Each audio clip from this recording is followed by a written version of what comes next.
Doctor Sapsay, gracias por atendernos. Buen día, buenas tardes. Buenas tardes, ¿qué tal, Francisco? ¿Qué tal, doctor? Buenas tardes. Bueno, ¿esto es un triunfo de la Corte Suprema sobre el gobierno? Yo creo, digamos, que es un triunfo del sistema constitucional, porque se está reparando una situación tremendamente lesiva para la división de poderes. Además, lo hace a través de un voto de mayoría. ¿Por qué, doctor? A ver, un segundo. ¿Por qué lesivo para la división de poderes? Porque no hay duda que la posición dominante del sector político impedía un equilibrio, que es lo que exige la Constitución, y por lo tanto para los dos actos más importantes que le tocan al Consejo de la Magistratura, que es la selección internas de los jueces de los tribunales inferiores y la eventual remoción de un juez a través de una acusación ante la Comisión de Disciplina, quedaba en manos absolutamente del sector político, porque como es necesario los 2/3 de los miembros claro, era necesario o es necesario por lo menos uno de los 5 del oficialismo para decidir quién entra al Poder Judicial y quién sale del Poder Judicial, lo cual realmente es una situación por demás destructiva de la independencia entre los poderes y del sistema constitucional que se basa en la separación de los poderes, ¿no es cierto? ¿Y qué quiere decir que sea unánime, como decía usted recién?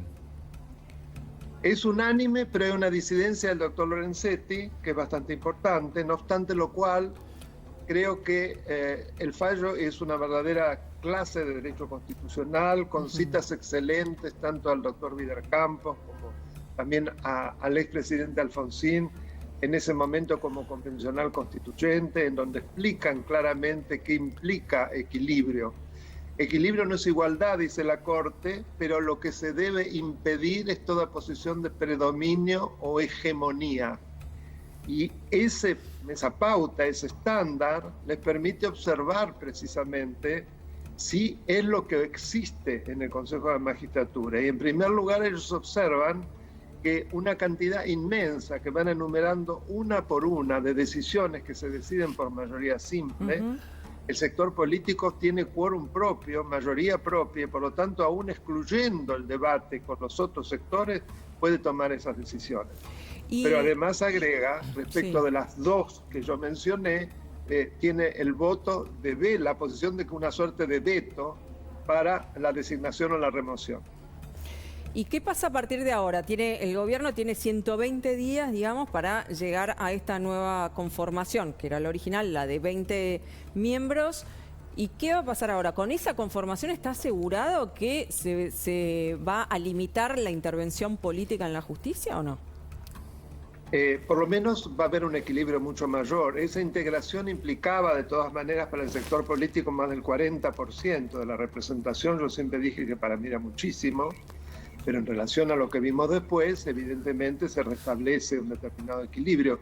Además exigía que debían haber miembros de todas las instancias judiciales. Por lo tanto, tenía que haber un miembro de la Corte Suprema, cosa que se suprimió con la ley 26.080. Así que eso también se restablece, lo cual me parece importante. Ahora, yo entiendo que de todos modos, el Poder Legislativo no tiene por qué atenerse a restablecer la ley que había sido la primera, luego de la reforma del 94, sino que podría perfectamente proponer otra. Lo que pasa es que esa otra tiene que seguir las pautas que está fijando la Corte, sobre todo y fundamentalmente aquello que no implique predominio o hegemonía de uno de los estamentos en detrimento de los demás. Doctor, ¿por qué tanto tiempo se tiene que tomar la Corte para analizar un caso así? Bueno, eso es incomprensible. Yo hace tiempo, junto con muchos otros colegas, insisto que era realmente lamentable que la Corte se haya tomado casi 6 años para confirmar o rechazar o modificar un fallo de la Cámara Contencioso Administrativa Federal de excelente redacción. Recordemos que esta acción fue interpuesta por el Colegio de Abogados de la Ciudad de Buenos Aires. En ese momento el presidente era el doctor Guillermo Lipera, que se jugó enormemente por esta norma, así que realmente lo podemos felicitar como colega, yo lo felicito, pero lamentablemente no llega tarde porque al menos esperemos que esto abra un nuevo paradigma para el funcionamiento de los poderes y para el diálogo entre los Claro, poderes. yo le pregunto porque genera suspicacia de Sí, sospecha como que política, ¿no? dejó actuar varios años. Bueno, efectivamente, yo me he cansado también de decir que el hecho de que la Corte Suprema no tenga plazos para el dictado de sus sentencias Claro. da un poder inmenso, porque Exacto. precisamente puede surgir lo que ustedes dicen, actuar con un tiempismo. Ujú. No me convenía antes, en el momento que me conviene, lo saco del escabeche, si me permite el francés, y ahora sí me decido a tomar la Claro. decisión. Y la disidencia... Es un superpoder. Perdón, sí, le No, decía... es un superpoder que de todos modos, a mi parecer, la Corte Suprema, la Corte de Costa Rica ha determinado, conforme a la teoría del plazo razonable, que es aplicable a todas las instancias, que de ninguna manera esto sería aceptable. Claro. ¿Y la disidencia de Lorenzetti que usted mencionaba, a qué se debe? ¿En qué se fundamenta?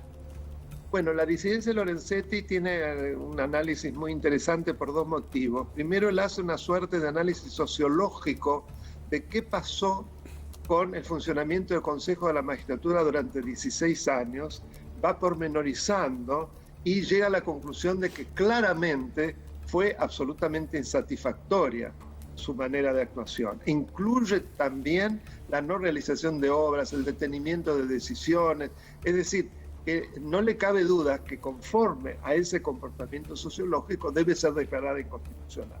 Eso es el primer punto que me parece interesante. Y el segundo, que es muy observable, él cita nada menos que a Hans Kelsen para esto, que el Poder Judicial no tiene la facultad de hacer revivir una norma que ya fue derogada por otra. Me explico, la 26.080, que es la que ahora parcialmente es declarada inconstitucional, había derogado la anterior, que no me acuerdo el número, pero que fue la primera. En realidad fueron dos, esa y una correctiva que tienen dos números de diferencia. ¿Por qué? Porque eso es una facultad exclusiva del Poder Legislativo. En ese sentido, yo creo que hay que dar a la razón. No obstante lo cual, lo que el voto de la mayoría hace no es tampoco restablecerla directamente, está dando un plazo. En fin, creo que en ambos votos hay un trabajo interesante para respetar la seguridad jurídica que es fundamental en el Estado de Derecho. Daniel, soy Hugo Machiavelli. Le quería preguntar, es interesante escucharlo porque usted dice... ¿Qué tal? Un gusto. Usted dice que hay de algún modo un restablecimiento de criterios más judiciales y de independencia del poder justamente judicial de la Argentina. Muchos dicen que esta Corte se vuelve, con la nueva presidencia, también se vuelve más técnica, menos política. ¿Y esto qué significa para el poder de turno, para las causas y los recursos que están en la Corte de parte del kirchnerismo? Bueno, yo creo que si es así, que yo también hace un tiempo y lo he escrito, que desde el 83 no ha habido una Corte cuyos integrantes provienen de la designación de 3 presidentes diferentes. Interesante. Lo cual les da una coloratura totalmente diferente y una capacidad de pronunciamiento técnico que lamentablemente las que hemos tenido monocolor no lo han tenido, con la exageración de la Corte de Menem, que fue absolutamente conformada para satisfacer los intereses del presidente en una mayoría totalmente construida. Pero aún sin ese caso, tenemos miembros de 3 presidentes. Y entonces el hecho de que se haga mucho más técnicamente, siempre hay una inclinación ideológica. Pero es la ideología conforme a como yo voy a interpretar la norma, no la ideología basada en los principios de justicia legítima, que siempre hay que fallar a favor de una determinada partido no es partidaria, político. Quiere decir. Una cosa es ideológica. No es partidaria, Claro. que es lo que la ley de organización de la justicia exige. Exacto. Precisamente que los jueces no pueden estar afiliados, ni tampoco en sus posturas alegar sus fundamentos exclusivamente en la adhesión a determinados principios de una agrupación política. Y se viene ahora, puede venirse un contraataque del gobierno de apurar la designación del 5º juez de la Corte que quedó vacante después de la renuncia de Hayton de Nolasco. Claro, pero va a tener un gran problema, que ahí necesita los 2/3 de los miembros presentes en el Senado. Si no los tuvo cuando tenía quórum propio en el Senado para designar al que iba a sustituir al Procurador General de la Nación, menos los tiene ahora, que está mucho más alejado de eso. Sí. Doctor, con lo que Con está lo cual bien... es como un círculo vicioso. Claro. Lo que se ve en la Argentina, lamentablemente, es la incapacidad de que los sectores políticos puedan construir acuerdos. Exacto. Por eso tenemos la cefalía de la Defensoría del Pueblo desde hace 13 años. Ahora tenemos... Doctor, Sí, perdón. aprovecho su condición de jurista. Estamos discutiendo el presupuesto. Yo hacía recién una comparación en Estados Unidos. Cuando no hay acuerdo, se para la administración. Claro. Nosotros podemos reemplazarlo por el presupuesto anterior.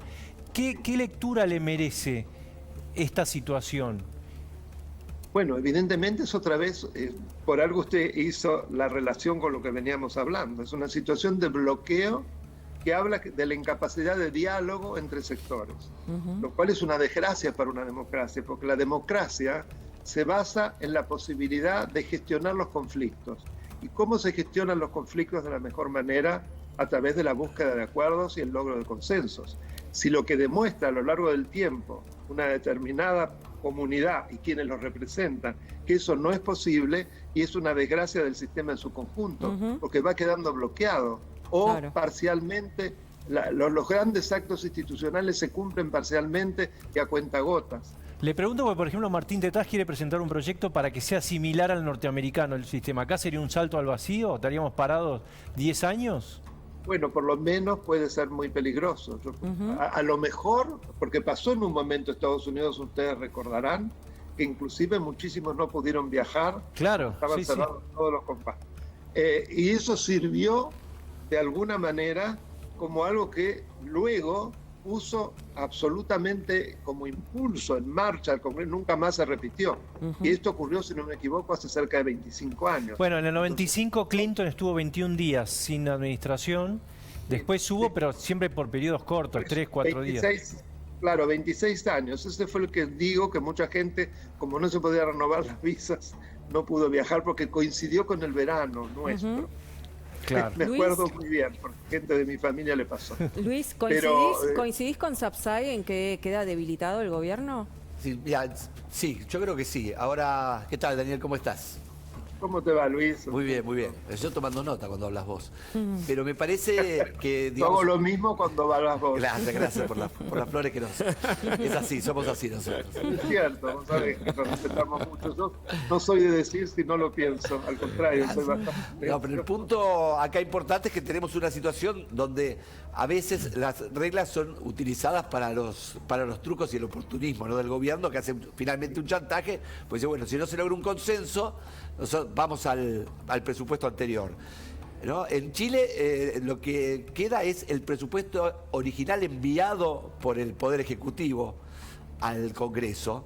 Me parece que es un avance, porque es más realista que un presupuesto, ¿no?, que fue hecho el año pasado. Me parece que hay que encontrar una zona intermedia, ¿no?, llegando al bloqueo de los Estados Unidos, digamos que es peligroso en una situación de debilidad institucional como tenemos, pero sí, digamos, algunas reglas que fuercen y incentiven el consenso, que no le den más arbitrariedad a un poder ejecutivo que te hace, viste, la de presentar al último minuto el presupuesto, así se tiene que votar a libro cerrado y con la urgencia de que tenés el acuerdo con el FMI. Me parece que en el medio de una discusión con el FMI, digamos, imponer el presupuesto del año pasado es la peor de las señales.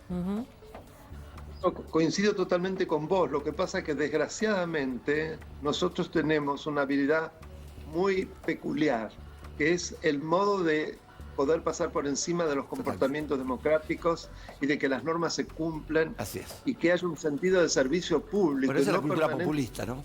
de competencia para ver quién predomina uno sobre el otro. Es una cultura feroz, Feroz. que lamentablemente no, es difícil desde el punto de vista de la construcción de proyectos Y de frente toda a esa institución. cultura, poder darle, no sé si estás de acuerdo conmigo, porque siempre va a existir ese manoseo. Totalmente, Término. totalmente. Se amparan, La digamos, en sociedad. la crisis y la emergencia para saltar sobre las normas que fuerzan el consenso Exactamente. y decir, entonces la decisión la tengo que tomar yo, ¿no? El famoso decisionismo. Exacto. Eso ha hecho El de la Argentina sectorismo. lo que soy, ¿no? La falta de consenso Lamentablemente. y los ciclos. Doctor, sabemos que se tiene que ir, le agradecemos desde ya estos minutos. Un gusto, no sé si para Tonelli o para mí. Para usted, Daniel, Bueno, muchísimas Buenas gracias. tardes, Daniel. un placer como siempre hablar con ustedes. Siempre un abrazo a los gusto, siempre luego. iluminándonos el doctor Sapsay. Muchísimas gracias.